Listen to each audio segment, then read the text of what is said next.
Edina hawnhekk sabiex inżidu l-pressjoni, edina hawnhekk għaliex il-gvern qed jibqa' jkaxkar saqajh sabiex toħroġ il-verità kollha dwar it-traċedja ta' Jean-Paul Sofia.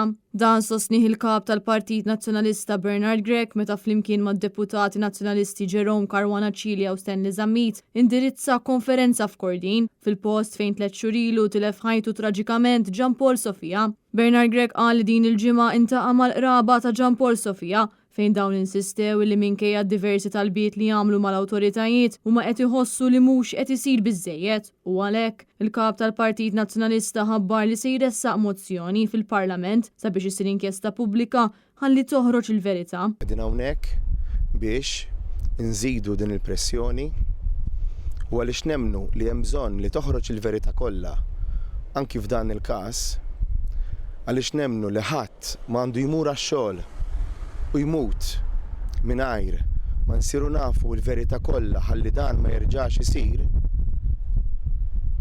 Inħabbar illi bħala oppożizzjoni se nkunu qegħdin nippreżentaw mozzjoni fil-Parlament li fiha se nkunu qegħdin ninsistu li ssir inkjesta pubblika dwar din il-mewt traġika biex issir magħrufa l-verità kollha. Min-naħa tiegħu id-Deputat Nazzjonalista Jerome Caruana Cilja fakkar kif minkejja l-appelli li saru, il-Gvern baqa' stinat li ma jridx inkjesta pubblika. Wara li għaddew kważi 3 xhur minkejja l-appelli li saru minn diversi persuni minna li bħala deputat imma fuq kollox mill-qraba tiegħu partikolarment ommu Isabel sal-lum il-Gvern baqa' stinat u ma jridx li jkun hemm inkjesta pubblika. Min-naħa tiegħu id-Deputat Nazzjonalista Stanley Zammit qal li l-Gvern ta' Roberta Bela qed jonqos mir-responsabbiltajiet tiegħu filwaqt li l-qraba tal-vittmi f'siti ta' kostruzzjoni qed jitħallew fil-lama. Sa dan it-tant,